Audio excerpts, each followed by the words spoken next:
কুম্ভ ৰাশি ভাদৰ মাহৰ সম্পূৰ্ণ ৰাশিফল মানে 19 আগষ্টৰ পৰা 18 ছেপ্টেম্বৰ 2026 এই 31 দিনত কি ডাঙৰ পৰিৱৰ্তন আহিব। নমস্কাৰ কুম্ভ ৰাশিৰ জাতক জাতিকাসকল, ভাদৰ মাহ অৰ্থাৎ 19 আগষ্টৰ পৰা 18 ছেপ্টেম্বৰ 2026 লৈকে আপোনাৰ জীৱনত কি ঘটিব পাৰে জানিবলৈ আজিৰ এই সম্পূৰ্ণ ৰাশিফলটো শেষলৈকে নিশ্চয় শুনিব, কাৰণ এই সময়ছোৱাত কুম্ভ ৰাশিৰ জীৱনত একেলগে কেইবাটাও গুৰুত্বপূৰ্ণ বিষয় আগবাঢ়িব পাৰে। কোনোবাৰ বাবে বহুদিন ধৰি ৰৈ থকা ধন লাভৰ খবৰ আহিব, কোনোবাই চাকৰি বা কৰ্মক্ষেত্ৰত নতুন সুযোগ পাব পাৰে, আনহাতে কোনোবৰ প্ৰেম আৰু দাম্পত্য জীৱনতো আহিব পাৰে গুৰুত্বপূৰ্ণ পৰিৱৰ্তন। কিন্তু ইয়াৰ মাজতে আছে কিছুমান দিনো থাকিব যিদিনা আপোনাক টকা পইচা সম্পৰ্ক আৰু সিদ্ধান্তৰ ক্ষেত্ৰত বিশেষ সাৱধান হ'ব লাগিব। আৰু এই মাহৰ আটাইতকৈ ডাঙৰ প্ৰশ্নটো হ'ল আপোনাৰ ভাগ্যৰ দুৱাৰ কোনটো সময়ত মুকলি হ'ব। গতিকে শেষলৈকে চাই থাকক, কাৰণ শেষত জানিব আপোনাৰ শুভ তাৰিখ, শুভ সংখ্যা, শুভ ৰং আৰু বিশেষ প্ৰতিকাৰ। প্ৰথমতে আহিছোঁ ধন সম্পত্তি আৰু আৰ্থিক অৱস্থা। কুম্ভ ৰাশিৰ বাবে 19 আগষ্টৰ পৰা 18 ছেপ্টেম্বৰলৈকে আৰ্থিক ক্ষেত্ৰত লাহে লাহে উন্নতিৰ সুযোগ দেখা যাব। মাহৰ আৰম্ভণিতে কিছুমান অপ্ৰত্যাশিত খৰচ আহিব পাৰে। ঘৰৰ কাম, পৰিয়ালৰ দায়িত্ব, যাতায়াত অথবা পুৰণি কোনো বকেয়া পৰিশোধৰ বাবে ধন খৰচ হ'ব পাৰে। সেয়ে প্ৰথমতে কেইটামান দিনত অতিৰিক্ত খৰচ নিয়ন্ত্ৰণ কৰাটো ভাল, কিন্তু সময় আগবঢ়াৰ লগে লগে পৰিস্থিতি সলনি হ'ব পাৰে। যিসকলৰ কাৰোবাৰ পৰা ধন পাবলৈ আছে তেওঁলোকৰ বাবে যোগাযোগ বা ধন ঘূৰাই অহাৰ সম্ভাৱনা সৃষ্টি হ'ব পাৰে। চাকৰিয়ালসকলে নিয়মীয়া উপাৰ্জনৰ লগতে অতিৰিক্ত সুবিধা বা নতুন দায়িত্বৰ পৰা লাভ পাব পাৰে।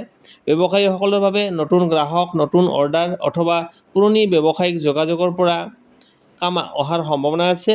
বিশেষকৈ মাহটোৰ শেষভাগত আৰ্থিক পৰিস্থিতি অধিক স্থিৰ কৰাৰ সুযোগ পাব পাৰে।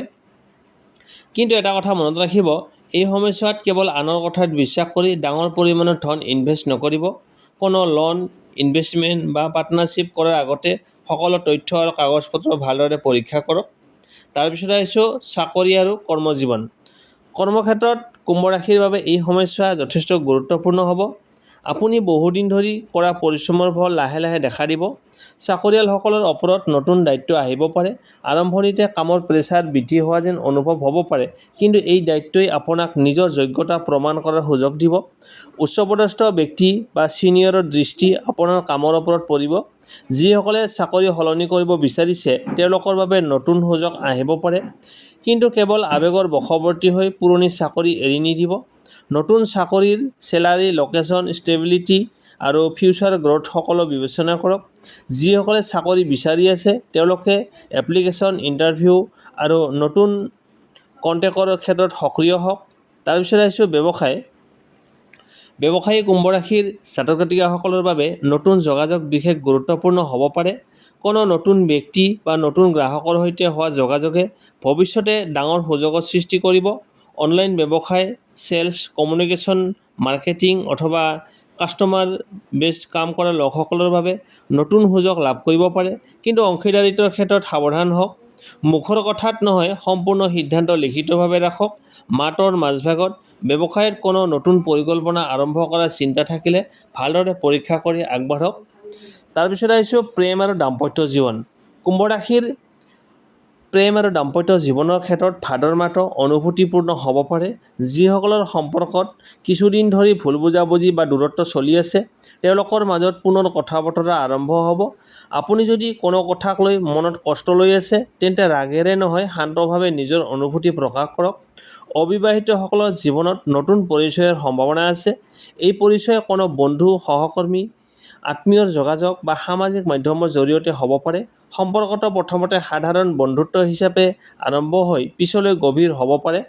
যিসকলৰ পুৰণি প্ৰেমৰ সম্পৰ্ক আছিল তেওঁলোকৰ ক্ষেত্ৰত অতীতৰ কোনো ব্যক্তি পুনৰ যোগাযোগ কৰিব পাৰে। কিন্তু পুৰণি সম্পৰ্ক পুনৰ আৰম্ভ কৰাৰ আগতে আগৰ সমস্যাবোৰৰ সমাধান হৈছে নে নাই সেইটো নিশ্চিত কৰক। বিবাহিতসকলৰ বাবে সঙ্গীৰ সৈতে সম্পূৰ্ণ আলোচনা হ'ব পাৰে। ঘৰ, ধন সম্পত্তি, ভৱিষ্যত পৰিকল্পনাক লৈ দুয়োজনে একেলগে সিদ্ধান্ত ল'লে সম্পৰ্ক শক্তিশালী হ'ব। তাৰপিছত আহিছোঁ পৰিয়াল আৰু ঘৰুৱা জীৱন। পৰিয়ালৰ ক্ষেত্ৰত মুঠতে ইতিবাচক পৰিৱেশ থাকিব পাৰে। ঘৰৰ কোনো সদস্যৰ পৰা ভাল খবৰ আহিব।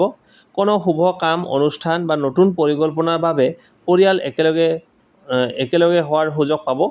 অৱশ্যে সৰু কথাক লৈ মতভেদ সৃষ্টি হ'ব পাৰে। আপুনি যদি প্ৰতিটো কথাৰ উত্তৰ তৎক্ষণাত নিদিয়ে তেন্তে বহু সমস্যা সহজে পাৰ হৈ যাব। পৰিয়ালৰ কোনো বয়োজ্যেষ্ঠ ব্যক্তিৰ পৰামৰ্শ আপোনাৰ বাবে গুৰুত্বপূৰ্ণ হৈ উঠিব পাৰে। তাৰপিছত আহিছোঁ শিক্ষা আৰু ছাত্ৰ-ছাত্ৰীসকলৰ বাবে এই সময়ছোৱাত নিয়মিত অধ্যয়ন অতি প্ৰয়োজনীয়। মনোযোগ ভংগ হোৱাৰ সম্ভাৱনা থাকিব পাৰে। সেয়েহে মোবাইল, ছ'চিয়েল মিডিয়া বা অপ্ৰয়োজনীয় ব্যস্ততা নিয়ন্ত্ৰণ কৰক। কম্পিটিটিভ এক্সামৰ প্ৰস্তুতি চলাই থকাসকলে ৰিভাইজন আৰু মক টেষ্টত গুৰুত্ব দিয়ক। যিসকলে নতুন কোৰ্চ বা স্কিল শিকিবলৈ বিচাৰিছে তেওঁলোকৰ বাবে এই সময়ছোৱা উপযোগী হ'ব পাৰে। তাৰপিছত আহিছোঁ স্বাস্থ্য হেল্থ। স্বাস্থ্যৰ ক্ষেত্ৰত নিজৰ ৰুটিনৰ প্ৰতি গুৰুত্ব দিয়ক। অনিয়মিত টোপনি, অতিৰিক্ত কামৰ প্ৰেছাৰ, মানসিক টেনশ্যন আৰু খাদ্যৰ অভ্যাসৰ অনিয়মে অস্বস্তি সৃষ্টি কৰিব পাৰে।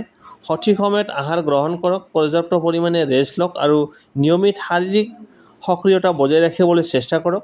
কোনো স্বাস্থ্যজনিত সমস্যা থাকিলে জ্যোতিষীয় ৰাশিফলৰ ওপৰত নিৰ্ভৰ নকৰি চিকিৎসকৰ পৰামৰ্শ লওক। তাৰপিছত হৈছে ভাগ্য আৰু সুখবৰ।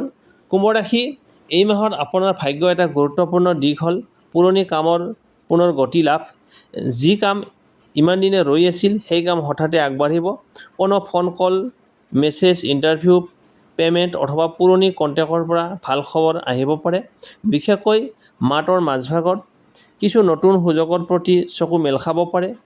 এতিয়া কণ্ট ভুল একেবাৰে কৰিব নালাগে এই ভাদৰ মাহত। কুম্ভ ৰাশি, এই সময়ছোৱাত তিনিটা ভুলৰ পৰা বিশেষকৈ আঁতৰি থাকক। প্ৰথম ভুলটো হ'ল খৰখেদাকৈ আৰ্থিক সিদ্ধান্ত নল'ব। 2 নম্বৰ, ৰাগৰ সময়ত সম্পৰ্ক ভাঙি পেলোৱাৰ দৰে কথা নক'ব। 3 নম্বৰ, নিজৰ সকলো পৰিকল্পনা সকলোৰে আগত প্ৰকাশ নকৰিব। আপোনাৰ কামক কামেৰে প্ৰমাণ কৰিবলৈ দিয়ক। এতিয়া আহিছোঁ শুভ তাৰিখ। 19 আগষ্টৰ পৰা 18 ছেপ্টেম্বৰ 2026 ভিতৰত 5, 8, 14, 17, 23 আৰু 29 তাৰিখ বিশেষভাৱে শুভ হিচাপে গণ্য কৰিব পাৰি। শুভ সংখ্যা 5, 8 আৰু 17। শুভ ৰং আকাশী নীলা, নীলা আৰু ডাঠ নীলা। এতিয়া আহিছোঁ কুম্ভ ৰাশিৰ বাবে বিশেষ প্ৰতিকাৰ। শনিবাৰে ভক্তিভাৱে শনিদেৱৰ প্ৰাৰ্থনা কৰক। সম্ভৱ হ'লে দুখীয়া বা প্ৰয়োজনীয় ব্যক্তিক খাদ্য বা প্ৰয়োজনীয় সামগ্ৰী দান কৰক। নিজৰ সামৰ্থ্য অনুসৰি দান দক্ষিণা কৰক। প্ৰতিদিনে কিছু সময় শান্তভাৱে প্ৰাৰ্থনা বা ধ্যান কৰক। আৰু সকলোতকৈ গুৰুত্বপূৰ্ণ কথাটো হ'ল সৎভাৱে কাম কৰক, অন্যায়ৰ পৰা আঁতৰি থাকক আৰু ধৈৰ্য নেহেৰুৱাব। কুম্ভ ৰাশিৰ জাতক জাতিকাসকল, 19 আগষ্টৰ পৰা 18 ছেপ্টেম্বৰ 2026 ভাদৰ মাহৰ আপোনাৰ বাবে লাহে লাহে পৰিৱৰ্তনৰ মাহ হ'ব। ধন সম্পত্তিৰ ক্ষেত্ৰত নতুন সুযোগ, কৰ্মক্ষেত্ৰত নতুন দায়িত্ব, ব্যৱসায়ত নতুন যোগাযোগ, প্ৰেমত নতুন অনুভূতি আৰু পৰিয়ালত নতুন খবৰ, এই সকলোবোৰ সম্ভাৱনা লৈ মাহটো আগবাঢ়িব। কিন্তু মনত ৰাখিব, ভাগ্যই সুযোগৰ দুৱাৰ খুলি দিব পাৰে, কিন্তু সেই দুৱাৰেদি আগবাঢ়ি যোৱাটো হৈছে আপোনাৰ নিজৰ সিদ্ধান্ত। যদি আপুনি কুম্ভ ৰাশিৰ জাতক নাইবা জাতিকা হয় তেন্তে কমেণ্টত লিখক, মোৰ ভাগ্য মুকলি হওক। ভিডিঅ'টো ভাল লাগিলে লাইক, শ্বেয়াৰ আৰু চেনেলটো ছাবস্ক্ৰাইব কৰিবলৈ নাপাহৰিব। আপোনাৰ জীৱনত সুখ, শান্তি, সুস্বাস্থ্য, সমৃদ্ধিৰে ভৰি পৰক। ধন্যবাদ। জয় আই অসম।